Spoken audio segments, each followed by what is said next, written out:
Hello students, today I am going to start new chapter of your account subject, that is death of partner in reconstitution of partnership.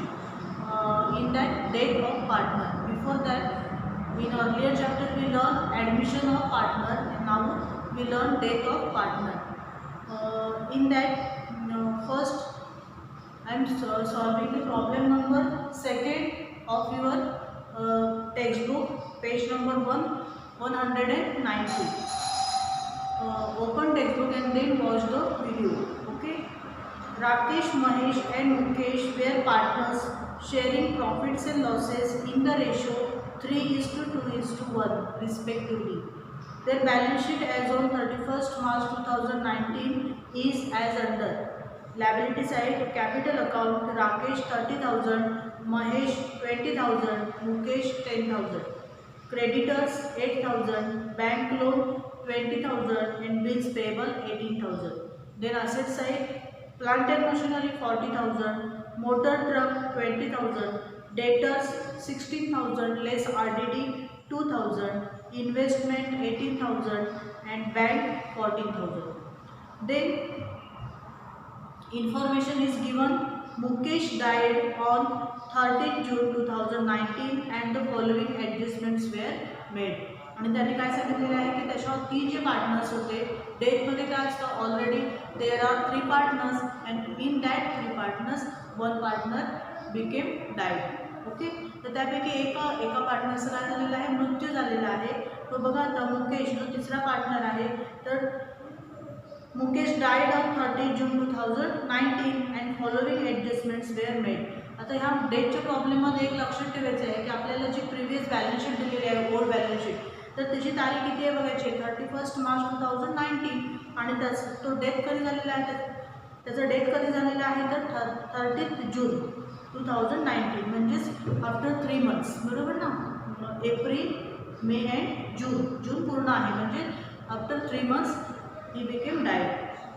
Then the following adjustments were made. After death of the partner, following adjustments were made. First, assets were revalued as plant and machinery rupees 44,000. Plant and machinery ची amount दिलेली होती 40,000. ती amount काय झालेली आहे increase झालेली आहे म्हणजेच काय झालेली आहे ॲप्रिसिएशन आहे 4,000. ओके. प्लांट अँड मशिनरीला टिक करून घ्या. Then motor truck rupees 18,000. त्यानंतर मोटर ट्रकवरती ॲडजस्टमेंट आहे असेट आहे टिक करून घ्या. Then investment rupees 17,000. Then tick the investment. Okay. त्यानंतर आपण स्टेप बाय स्टेप प्रॉब्लेम कसं सेम ॲडमिशनचा जो प्रॉब्लेम आहे तर त्या पद्धतीनेच आहे फक्त याच्यामध्ये 2 गोष्टी तुम्हाला इथे वेगळ्या आहेत त्या म्हणजेच काय की वर्किंग नोट तुम्हाला इथे प्रिपेअर करणं खूप गरजेचं असतं. Goodwill and share of average calculation of disease partner share म्हणजेच कोण जो डेथ झालेला आहे त्या पार्टनरला काय म्हणायचं आहे डिसीज पार्टनर म्हणायचं आहे आणि त्याचं शेअर कॅल्क्युलेट करणं ह्या 2 गोष्टी याच्यामध्ये इम्पॉर्टंट आहेत. नाहीतर बाकी सगळा प्रॉब्लेम ॲडमिशनसारखाच आहे खूप सिम्पल आहे. ओके. तर पहिले ॲडजस्टमेंट आपण बघितलं असेट्स रिव्हॅल्युएशनची. Then second adjustment all debtors were good. Debtors कसे आहेत सगळे डेटर्स गुड आहेत याचा अर्थ काय झालेला आहे जे बॅड डेट्स लेस केलेले RDD लेस केलेले त्याची आता नो लॉंगर नेसेसरी गरज नाही. त्यानंतर बघा third adjustment goodwill of the firm valued at 2 times the average profit of the last 5 years. No goodwill amount to be shown in the books of the firm.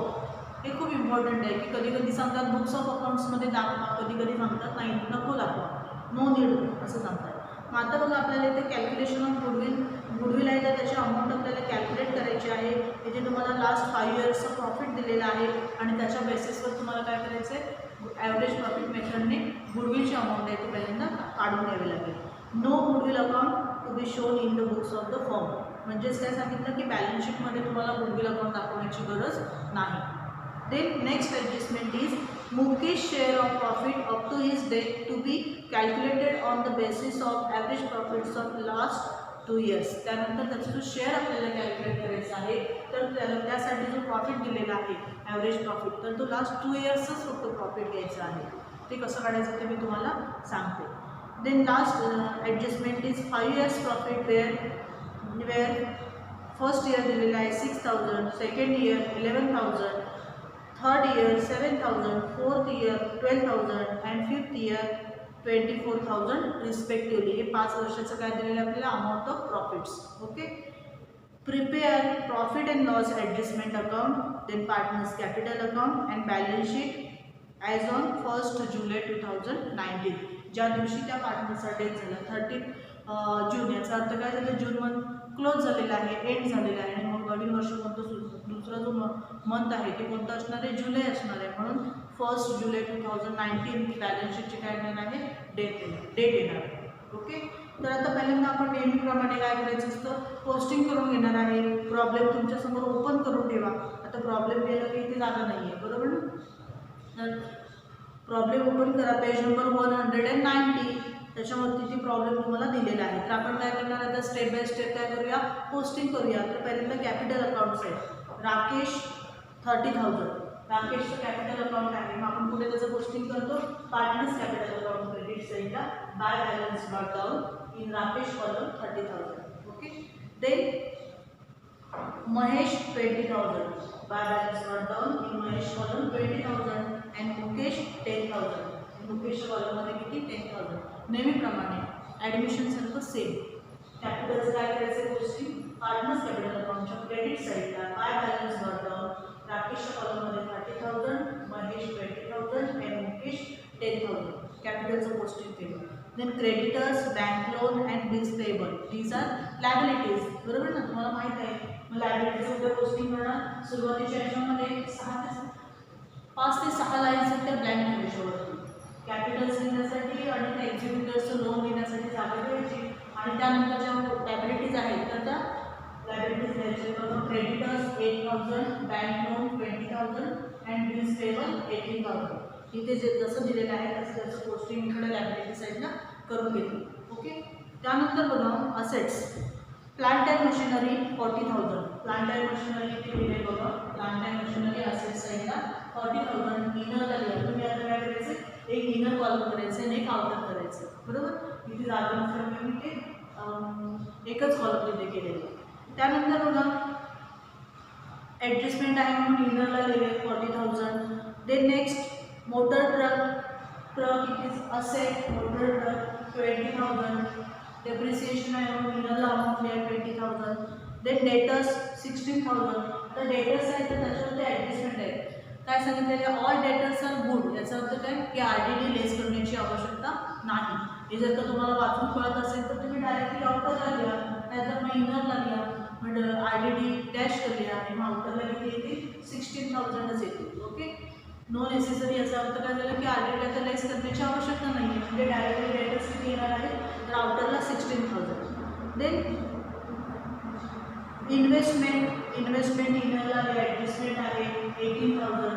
एक line खाली blank सोडून द्या, कारण आपल्याला ॲडजस्टमेंटसाठी तिथे अमाऊंट लिहावी लागेल. म्हणून तिथे जागा ठेवा. त्यानंतर बँक. आता इथे काही तुम्हाला डेटमध्ये वेगळा बँक अकाउंट ओपन करण्याची आवश्यकता नसते, कारण का इथे काही नवीन पार्टनर येत नाही आहे. तो एकानं गुडविल आणणार, अमाऊंट ऑफ कॅपिटल आणणार, असं काही नाही आहे. इथे जो आहे तोच पार्टनर काय होणार आहे, इथे त्याचं डेट होणार आहे. आणि त्यामुळे इथे सेपरेट बँक अकाउंट ओपन करण्याची आवश्यकता नाही. मग आता बँकचे अमाऊंट किती दिले प्रॉब्लेममध्ये, 14,000. लिहून टाका असेट साईडला बँक 14,000. ओके. त्यानंतर profit and loss expense account कुठून आलं हे तुम्हाला मी नंतर सांगतो. ठीक आहे. आता हे तुम्हाला सगळं पोस्टिंग सांगितलं, लायबिलिटीज आणि असेट्स. फक्त हे जे अमाऊंट आहे profit and loss suspense account, तर हे सस्पेन्स अकाउंट कुठून आलं हे मी तुम्हाला नंतर त्या आपलं वर्किंग नोट समजून सांगितल्याच्या नंतर सांगतो. ठीक आहे. त्यानंतर अशा पद्धतीने आपण काय केलं, सगळा प्रॉब्लेम आहे तो आपण काय केला, त्याचं पोस्टिंग करून घेतलं बॅलन्स शीटचं. त्यानंतर आता आपण बघूया Mukesh died on 30 June 2019. First adjustment दिलेले आहे. Assets fair revalued as plant and machinery rupees 44,000. Plant and मशिनरीची अमाऊंट किती होती, 40,000 होती. ती 44,000 झाली. याचा अर्थ काय झालं, 4,000 त्याच्यामध्ये काय आहे, इन्क्रीज आहे. म्हणून ॲड ॲप्रिसिएशन तुम्ही प्लस दिलं की तिथे ॲड केला, कारण तिथे जागा नव्हती म्हणून मी साईन दिलं. ॲड ॲप्रिसिएशन 4,000, आउटरला 44,000. आता इन्क्रीज इन असेट काय झालेलं आपलं, इन्क्रीज झालेलं आहे. इन्क्रीज असेल तर कुठे लिहितो आपण, प्रॉफिट अँड लॉस ॲडजस्टमेंट अकाउंटच्या क्रेडिट साईडला. डिक्रीज असेल तर डेबिटला, इन्क्रीज असेल तर क्रेडिटला. बरोबर ना. ॲडमिशन सारखं सेम. मग आता बघा प्लांट अँड मशिनरी 4000 मिळून जी इन्क्रीज आहे तेवढी अमाऊंट कुठे लिहिली प्रॉफिट अँड लॉस ॲडजस्टमेंट अकाउंटच्या क्रेडिट साईड. ओके. त्यानंतर बघा मोटर ट्रक ₹18,000 मोटर ट्रक आहे. मोटर ट्रकची अमाऊंट किती होती 20,000 होती ती 18,000 झाली. याचा अर्थ काय झाला 2,000 अमाऊंट कमी झाली. कमी झाली म्हणजेच काय डेप्रिसिएशन लेस डेप्रिसिएशन 2,000 लेस डेप्रिसिएशन 2,000 आउटरला किती आहे 18,000. आता 18,000चा सेकंड इफेक्ट कुठे येणार तर असेट्स काय झालेले आहेत कमी झाले. याचा अर्थ काय झाले डिक्रीज झाले. मग डिक्रीज इन असेट कुठे येतं profit and loss account adjustment अकाउंटच्या प्रॉफिट अँड लॉस ॲडजस्टमेंट अकाउंटच्या डेबिट साईडला टू मोटर ट्रक 20,000. ठीक आहे. त्यानंतर बघा इन्व्हेस्टमेंट ₹17,000 इन्व्हेस्टमेंटची अमाऊंट किती होती 18,000 होती ती 17,000 झाली. याचा अर्थ 1,000 काय झालेलं आहे रिडक्शन झालेलं आहे. आता इन्व्हेस्टमेंटला काय आपण डेप्रिसिएशन द्यायचं नसतं बरोबर ना. मग त्यासाठी तिथे काय होणार लेस रिडक्शन 1,000. इन्व्हेस्टमेंटला कधी किंवा स्टॉकला कधी डेप्रिसिएशन द्यायचं नाही म्हणून लेस रिडक्शन 1,000 आउटरला किती आले 17,000. देन 1,000चा सेकंड इफेक्ट कुठे येणार आहे तर रिडक्शन म्हणजे काय झालं डिक्रीज झाले कमी झालं असेट कमी झाले to investment account to truck account and to investment account किती आले 1,000 कुठे दिले प्रॉफिट अँड लॉस ॲडजस्टमेंट अकाउंटच्या डेबिट साईड. ठीक आहे. असेट्स रिव्हॅल्यूचं आपल्या इथे सगळं ॲडजस्टमेंट पाहिजे. एक number first adjustment is over. Then next all debtors were good. Debtors कसे आहेत सगळे डेटर्स गुड आहेत. याचा अर्थ काय झालं आपल्याला ते डेटर्स आता इथे लेस करण्याची आवश्यकता नाही आहे. म्हणजेच काय झालं डेटर्स आपण लेस केले असते तर काय झालं असतं सॉरी RDD लेस केली असती तर आपण काय झालं असतं डेटर्सची अमाऊंट आहे ती कमी झाली असती. पण इथे काय सांगितलं RDD लेस करायची गरज नाही आहे. याचा अर्थ आपले डेटर्स काय झाले इन्क्रीज झाले. इन्क्रीज झाले असेट इन्क्रीज झाले तर कुठे येणार प्रॉफिट अँड लॉस ॲडजस्टमेंट अकाउंटच्या क्रेडिट साईडला बाय RDD अकाउंट 2,000. कितीने इन्क्रीज झाले तर 2,000 बरोबर ना. जर का RDD जर का अमाऊंट आपण लेस केली असती तर डेटर्स काय झाले असते कमी झाले असते. पण इथे त्यांनी सांगितले करण्याची गरज नाही आहे. याचा अर्थ डेटर्सची अमाऊंट काय झाली तेवढीच राहिली. याचाच अर्थ काय झालं इन्क्रीज झाली. म्हणजे किती इन्क्रीज असेल इन्क्रीजिंग असेल कुठे येतात by profit and loss adjustment अकाउंटच्या क्रेडिटला बाय RDD अकाउंट 2,000. ठीक आहे. त्यानंतर बघा goodwill of the firm valued at 2 times the average profit of the last 5 years. No goodwill account to be shown in the books of the firm. Goodwill account books of the firm म्हणजे balance शीटमध्ये दाखवण्याची गरज नाही. पण आता आपल्याला गुडविलची amount आहे ती काढून घ्यायची.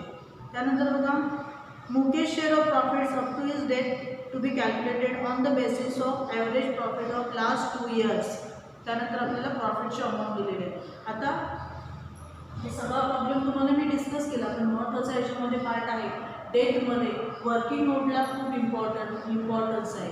जर का तुमची वर्किंग नोट जर का इथे चुकली तर तुमचा प्रॉब्लेम तिकडे 101% काय होणार आहे चुकणार आहे. तर त्यासाठी आपण वर्किंग नोट आहे तर ती कशी करायची हे सगळ्यांनी बघायचं आहे. आणि आता आपल्याला डेट आहे तर तो तुम्हाला कंपल्सरी करावा लागणार आहे कारण त्याला और आहे ते एक टॉपिक आहे आपला फायनान्शियल स्टेटमेंट तर ते तुम्हाला और आहे त्यामुळे तुम्हाला डेट आहे ते त्याच्यावरती जास्त कॉन्सन्ट्रेट करावं लागेल ॲनालिसिस ऑफ फायनान्शियल स्टेटमेंट. तर बघा आता इथे वर्किंग नोट मी सांगितलेलं आहे फर्स्ट आणि सेकंड अशा 2 वर्किंग नोट एकदम सिस्टमॅटिकली वर्किंग नोट तुमच्या व्हायला पाहिजे. खूप घाई न करता किंवा अगदीच शॉर्टकट न मारता ते क्लिअरली तुम्हाला इथे मी जसं बोर्डवरती लिहिलं त्या पद्धतीने वर्किंग नोट करायची आहे. आणि हा व्हिडिओ बघितल्याच्या नंतर तुम्ही काय करणार आहात सगळं वर्किंग नोट ज्या पद्धतीने लिहिले तसं लिहून घ्यायचं आहे आणि ते सगळं नोटबुकमध्ये लिहून काढायचं आहे. हा प्रॉब्लेमसुद्धा नोटबुकमध्ये लिहायचं आहे. तर बघा आता valuation of goodwill total profit 5 yearsचं प्रॉफिट दिलेलं आहे. इथे तुम्हाला लास्ट ॲडजस्टमेंटमध्ये अमाऊंट दिलेल्या आहेत की त्याचे टोटल करा. टोटल प्रॉफिट किती आहे 6,000 प्लस 12,000 प्लस 7,000 प्लस 11,000 प्लस 24,000. तर 5 अमाऊंटची टोटल केली तर किती आली ती 60,000 बरोबर. किती अमाऊंट आली 60,000. ठीक आहे. त्यानंतर आता ॲव्हरेज प्रॉफिट काढायचं. गुडविलचं तुम्हाला फॉर्म्युला माहिती आहे आपण ॲडमिशनमध्ये शिकलेलो आहोत. Average profit is equal to total profit divided by number of years. Total profit किती आलं 60,000 आणि इयर्स किती आहेत 1 2 3 4 5 म्हणून डिवायडेड बाय 5. 60,000 डिवायडेड बाय 5 किती आले 12,000. आता हे 12,000 आणि काय झालं ॲव्हरेज प्रॉफिट आला. ॲव्हरेज प्रॉफिट किती आला ॲव्हरेज प्रॉफिट 12,000. आता गुडविलचं फॉर्म्युला काय आहे? Goodwill is equal to average profit into number of years purchase. Number of year purchase तुम्हाला दिलेले आहेत बघा. ॲडमिशन नंबर ॲडजस्टमेंट नंबर 3 मध्ये दिलेले आहे बघा. Valued at 2 times the average profit. 2 times याचा अर्थ नंबर ऑफ इयर्स किती आहे? 2. म्हणून 12,000 इंटू 2 किती आले? 24,000. हे 24,000 हे काय झाले? गुडविलची अमाऊंट आलेली आहे. ठीक आहे. टोटल गुडविल किती आहे? 24,000. आपल्याला 24,000 पाहिजे का? नको. आपल्याला किती पाहिजे? Mukesh share in goodwill. मुकेशचा शेअर किती आहे तर तो आपल्याला गुडविलमधनं काढून घ्यायचा आहे. मग मुकेशचा शेअर कसा काढणार? 24,000 इंटू 1/6. आता 1/6 कुठून आले तर त्यांचा रेशो दिलेला आहे बघा स्टार्टिंगला 3:2. त्यांचा रेशो किती दिलेला आहे? 3:2:1. बघा आता 3 कोणाचा आहे तर पहिला पार्टनर राकेश. हा राकेशचा शेअर आहे. 2 कोणाचा आहे? महेश. आणि हा पण 1 कोणाचा आहे तर मुकेश. बरोबर. आता 1 मुकेशचा आहे म्हणजे किती येणार त्याचा? 3 + 2 5 + 1 6. म्हणून किती गेले? 24,000 इंटू 1/6. 1/6 कोणाचा आहे? मुकेशचा. म्हणून 1/6 काय केले? मल्टिप्लाय केले. इज इक्वल टू किती आले? 4,000. काय केलं बघा? पहिल्यांदा गुडविल काढून घेतलं ॲव्हरेज प्रॉफिट मेथडने. हे तुम्हाला ॲडमिशनमध्ये झालेलं आहे. फक्त आता त्याचा शेअर कसा काढायचा आहे तर 24,000 टोटल गुडविल इंटू त्याचा शेअर किती आहे? 1/6 इज इक्वल टू किती आलं? 4,000. हे काय झालं? Mukesh share in goodwill. मुकेशचा गुडविलमधला शेअर किती आला? 4,000. आता तो शेअर आहे तर आता हा मुकेश आहे तो काय झालेला आहे? याचा डेथ झालेला आहे. तो त्याचा मृत्यू झालेला आहे. बरोबर ना? म्हणजेच तो काय झाला तर पार्टनर म्हणून तिथे राहिलेला आहे का? नाही. तो कॅन्सल झाला. मग आता रिमेनिंग पार्टनर्स म्हणजे याला काय म्हणतो आपण? Continuing partners. काय म्हणतो आपण? कंटिन्यूइंग पार्टनर्स म्हणतो. या कंटिन्यूइंग पार्टनर्सचा शेअर किती आहे? 3:2. 3:2 हा त्यांचा शेअर आहे. ते बघा कॅल्क्युलेशन करण्याची गरज नाही आहे. जो पार्टनरचा डेथ झाला त्या पार्टनरचा शेअर कॅन्सल केला की उरलेला जो शेअर आहे तो कोणाचा असणार आहे? रिमेनिंग पार्टनरचा असणार आहे. मग आता बघा इथे 3:2 हा त्यांचा शेअर आला. Continuing partner share 3:2. म्हणून राकेशला किती येणार आहे बघा? 4,000 इंटू 3/5 म्हणजे किती आले? 2,400. आणि महेश 4,000 इंटू 2/5. बरोबर. तिथे 2 येणार. याचा 3 आहे आणि महेशचा 2 आहे. 2/5 किती आले? 1,600. ठीक आहे. तरी आपण काय केलं? गुडविल आहे तर ते डिस्ट्रीब्यूट करून मी तुम्हाला दाखवलेलं आहे. त्यानंतर बघा आता कॅल्क्युलेशन. तर पहिल्यांदा गुडविलचं आपण काय करून घेऊया? पोस्टिंग करून घेऊया. मग गुडविल बघा राकेशला किती आहे? 2,400. महेशला किती आहे? 1,600. इकडे बघा पार्टनर्स कॅपिटल अकाउंट क्रेडिटला यायचं किती बघा? By Rakesh capital account. Rakesh capital account किती लिहिलं आणि अमाऊंट किती द्यायचे? मग मुकेशच्या कॉलममध्ये द्यायचे. बाय राकेश कॅपिटल अकाउंट ब्रॅकेटमध्ये गुडविल आणि मुकेशच्या कॉलममध्ये दिले 2,400. त्यानंतर बाय महेश कॅपिटल अकाउंट ब्रॅकेटमध्ये गुडविल आणि अमाऊंट मुकेशच्या कॉलममध्ये दिली 1,600. हा एवढा इथे काय आहे? फरक आहे. तर एवढं तुम्ही लक्षात ठेवलं की झालं की जो शेअर आहे तो कोणाच्या कॉलममध्ये द्यायचा आहे तर जो पार्टनरचा डेथ झालेला आहे डिसीज पार्टनर आहे तर त्याच्या कॉलममध्ये दिलं by Rakesh capital 2,400. By Mahesh capital 1,600. ब्रॅकेटमध्ये गुडविल दिले समजण्यासाठी. ठीक आहे. मग आता पार्टनर्स कॅपिटलच्या क्रेडिटला by Rakesh capital by Mahesh capital त्याच्या ऑपोजिटला यायचं टू मुकेश कॅपिटल अकाउंट. आपण पार्टनर आहे मुकेश म्हणून टू मुकेश कॅपिटल अकाउंट आणि राकेशच्या कॉलममध्ये किती लिहिणार? 2,400. महेशच्या कॉलममध्ये किती लिहिणार? 1,600. काय समजलं काय बघा? काय केलं की गुडविलची अमाऊंट आपण काढून घेतली. त्यानंतर पार्टनर्स कॅपिटल अकाउंटच्या क्रेडिटला बाय राकेश कॅपिटल अकाउंट नाव लिहिलं तर अमाऊंट कुठे लिहिणार? तर मुकेशच्या कॉलममध्ये लिहिली 2,400. मुकेश कोण आहे तर डिसीज पार्टनर म्हणजेच काय जो मृत्यू झालेला आहे त्याला काय म्हणायचं आहे? डिसीज पार्टनर म्हणायचं आहे. त्याच्या कॉलममध्ये अमाऊंट लिहिली 2,400. By Mahesh capital account 1,600. आणि मग त्याचं पोस्टिंग ऑपोजिट साईडला म्हणजे डेबिट साईडला करायचं आहे. To Mukesh capital account. मुकेशचं नाव लिहायचं तर डिसीज पार्टनरचं नाव लिहायचं आहे. आणि राकेशच्या कॉलममध्ये किती? 2,400. आणि महेशच्या कॉलममध्ये किती दिले? 1,600. आता हे असं का केलं तर काय झालेलं आहे की त्याने सांगितलं no need to show amount of goodwill in the books of accounts. म्हणजेच त्या बॅलन्स शीटमध्ये गुडविलची अमाऊंट लिहायची नाही. याचा अर्थ काय झालेला आहे की गुडविल आहे त्याचा हे कंटिन्यूइंग पार्टनर पार्टनर्स आहेत तर त्यांनी ती विड्रॉ केलेली आहे म्हणून ती डेबिट साईड झालेली आहे 2400 1600. ठीक आहे. त्यानंतर बघा आता हे वर्किंग तुम्हाला समजलं असेल. त्यानंतर आता calculation of Mukesh share.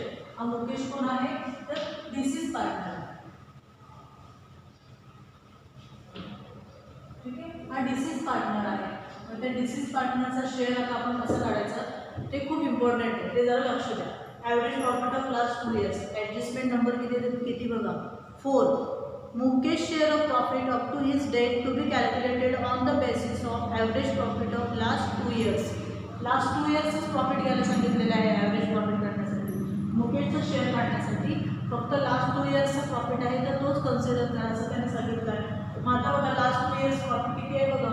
प्रॉफिटची amount तुम्हाला दिलेली आहे लास्ट ॲडजस्टमेंटमध्ये किती आहे 12,000 and 24,000 बरोबर. 12,000 लास्ट अमाऊंट किती आहे 12,000 and 24,000. तेवढीच अमाऊंट आपल्याला घ्यायची आहे. मग बघा आता इथे 12,000 plus 24,000 divided by 2 he amount कुठली घेतली तर जे प्रॉफिटची अमाऊंट दिलेली आहे तर त्याच्यातल्या लास्ट अमाऊंट आहे ती घ्यायची. म्हणजेच कोणतं इयर आहे ते 4 आणि 5. 4th year and 5th year तर त्याची अमाऊंट घेतली 12,000 and 24,000. मग 12,000 plus 24,000 divided by number of years. Average profit कसं काढायचं माहिती आहे तुम्हाला. डिवायडेड बाय 2 कुठून आले तर 1 + 2 म्हणजे 2 किती आले मग 36,000 divided by 2 is equal to 18,000. 18,000 काय आलेलं आहे ॲव्हरेज प्रॉफिट आलेलं आहे.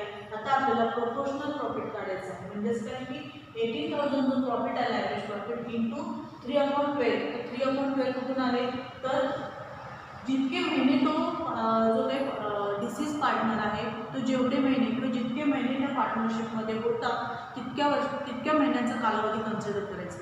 मग त्याचा डेट कधी झाला आहे बघा की 30th जूनला झालेला आहे. याचा अर्थ एप्रिल मे अँड जून हे 3 months तो काय होता पार्टनरशिपमध्ये त्या फॉर्ममध्ये तो अस्तित्वात होता. म्हणजेच किती म्हणून किती 3/12 म्हणजेच काय 12 मंथपैकी तो फक्त 3 months काय होता. जे मंथ आहेत पूर्ण इयरचे मंथ किती असतात 12 असतात बरोबर. पूर्ण वर्षाचे महिने किती असतात 12. मग 12पैकी तो 3 महिने त्या पार्टनरशिपमध्ये होता म्हणून तेवढाच तो शेअर देणार आहे. सगळं देणार आहे का तर नाही. पण जूनमध्ये काय झालेलं आहे त्याचं जूनच्या एंडिंगला डेट झालेली आहे म्हणून 3 months म्हणून 18,000 इंटू 3/12 इज इक्वल टू किती 4,500. 3/12 कुणाला कळले तर त्याचं डेट कधी झालं ते बघायचं. ते 4 months जर का तो असतं तर ते 4/12 आलं असतं. 5th month असतं तर 5/12 असतं. 6 month समजा ऑक्टोबरमध्ये त्याचा डेट झाला असता तर नेहमी काय झालं असतं 6/12 आलं असतं बरोबर. ज्या कालावधीमध्ये तो त्या पार्टनरशिप फॉर्ममध्ये अस्तित्वात होता कार्यरत होता त्या कालावधीचा त्याचा शेअर काढून घ्यायचा. 18,000 इंटू 3/12 इज इक्वल टू 4,500. आता त्याचा शेअर काढायचा. Mukesh share 4,500 into 1/6. 1/6 कुठून आलं ते कळलं तुम्हाला. 3 + 2 5 + 1 म्हणून त्याचा शेअर 1 आहे. 1/6 इज इक्वल टू किती आलं 750. 750 हा काय झाला त्याचा मुकेशचा शेअर आहे. याला काय म्हणायचं आहे याला नाव देत असताना इथे आपण कॅल्क्युलेशन ऑफ मुकेश शेअर म्हटलेलं आहे. डिसीज पार्टनरचा शेअर आहे तर तो 750 आलेला आहे. तर याचं नाव काय आपण घेतो profit and loss suspense account. म्हणजेच बघा पार्टनर्स कॅपिटल अकाउंटच्या क्रेडिट साईडला by profit and loss suspense account नाव द्यायचं. याला नाव काय द्यायचं सस्पेन्स अकाउंट द्यायचं. ठीक आहे. मग आता बघा त्याचं शेअर किती आला तर bye profit and loss suspense account इथे नाव दिलं पार्टनर्स कॅपिटल अकाउंटच्या क्रेडिटला आणि अमाऊंट ही मुकेशच्या बाजूमध्ये 750. कळलं कुठून आली अमाऊंट ही हे वर्किंग नोट करायचं. त्यानंतर इथे अमाऊंट द्यायचं. तुम्हाला जर का चांगले पर्सेंटेज मिळवायचे असतील चांगले मार्क्स मिळवायचे असतील तर इथे वर्किंग नोटवर रेफरन्स द्या. Working note 2 WN2 working note 2. त्यानंतर पूर्वीचे इथे रेफरन्स द्या. पूर्वीची जी अमाऊंट आहे ती आपण इथे छोट्या अक्षरामध्ये जे आहे WN1. ठीक आहे. असं तुम्ही करू शकता. म्हणजेच काय की त्या एक्झामिनरला ते कळतं की ते तुम्ही वर्किंग नोटवर इथे रेफरन्स दिलेला आहे. तर मग बघा आता by profit and loss suspense account 750 partners capital अकाउंटच्या क्रेडिटला जो डिसीज पार्टनर आहे ज्याचा डेथ झालेला आहे त्याच्या कॉलममध्ये अमाऊंट दिली. आणि याचं सेकंड गोष्टी कुठे येणार आहे तर बॅलन्स शीटच्या असेट साईडला profit and loss suspense account 750. Profit and loss suspense account 750 असे साईडला लिहिलं आणि त्यानंतर काय करायचं रेग्युलर प्रमाणे आपण काय करणार profit and loss adjustment account पहिल्यांदा टॅली करायचं. ते टॅली केल्याच्यानंतर तुम्ही प्रॉफिट अलाइन केले तर तो प्रॉफिट काय केला गेले जे 3 पार्टनर्स आहेत राकेश महेश आणि मुकेश तर तिघांच्या रेशोमध्ये काय केला डिस्ट्रीब्यूट केलेला आहे 3:2:1 म्हणून बघा 3:2:1 मध्ये डिस्ट्रीब्यूट केला. आता पार्टनर्स कॅपिटल आपण म्हटलेलं आहे म्हणून काय करणार पार्टनर्स कॅपिटल अकाउंट क्रेडिटला हे बघा bye profit and loss adjustment account त्या अकाउंटचं नाव आहे ते लिहायचं bye profit and loss adjustment account Rakesh कॉलममध्ये 1500 महेश कॉलममध्ये 1000 अँड मुकेश कॉलममध्ये 500. ठीक आहे. सेकंड पोस्टिंग झालं त्यानंतर पार्टनर्स कॅपिटल अकाउंट टॅली करा. पार्टनर्स कॅपिटल अकाउंट टॅली केल्यानंतर जी बॅलन्सिंग फिगर येते आता इकडे क्रेडिट साईडची टोटल करा मुकेश कॉलमची ती किती आली 15,250 बरोबर. आता मुकेशच्या क्रेडिट साईडला काहीच नाही आहे मग तिथे किती येणार आहे 15,250 एवढीच अमाऊंट आपल्याला लिहावी लागेल. पण त्याला नाव देत असताना टू बॅलन्स कॅरेट डाऊन असं न लिहिता त्याचा जो शेअर आहे तर त्याची जी अमाऊंट आहे कुठे ट्रान्सफर करायचे to Mukesh executive loan account. हा एक्झिक्युटिव्ह कोण आला तर त्याचा मृत्यू झाल्याच्या नंतर त्याने जो कोणी नॉमिनी दिलेला असतो किंवा त्याच्या मागे जो कोणी त्याच्या नातेवाईक असेल किंवा त्याचा आणखी कोण रिलेटिव्ह असेल ज्याचं नाव त्याने एक्झिक्युटिव्ह म्हणून दिलेलं असतं त्याचा वारसदार आपण म्हणूया काय म्हणूया त्याचा वारस त्याचा वारस असेल तर त्या वारसच्या जो लोन अकाउंट आहे तर त्याला ते काय केले जाते ट्रान्सफर केली जाते. म्हणून to Mukesh executive loan account आणि एक्झिक्युटिव्ह म्हणजे असतो वारस किंवा त्याचा जो नॉमिनी आहे तर त्याच्या अकाउंटला ट्रान्सफर केली म्हणून त्याला नाव दिलं to Mukesh executive loan account 15,250 आणि मुकेशचं अकाउंट काय झालं ते टॅली झालं. सेम त्याच पद्धतीने राकेश आणि महेशची टोटल करा त्याच्यातून ही डेबिटची टोटल मायनस करा आणि जो बॅलन्सिंग फिगर येते त्याला काय नाव देणार to balance carried down. Rakesh कॉलममध्ये किती येते 29,100 महेश कॉलममध्ये 19,200 ही काय झाली बॅलन्सिंग फिगर आली त्याला नाव काय दिलं to balance carried down. To balance carried down. मुकेशला टू बॅलन्स कॅरेट डाऊन म्हणायचं नाही कारण तो आता राहिलेला नाही आहे पण त्यामुळे आता बघा मग हे कॅरेट आता ह्या 3 अमाऊंट आहेत तर त्याचं पोस्टिंग कुठे करणार आपण तर बॅलन्स शीटच्या लायबिलिटी साईडला इथे बघा कॅपिटल अकाउंट्स जे बॅलन्स कॅरी डाऊन दिलेलं आहे तर ते कॅपिटलमध्ये द्यायचे. राकेश किती आहे 29,100 अँड महेश 19,400. ठीक आहे.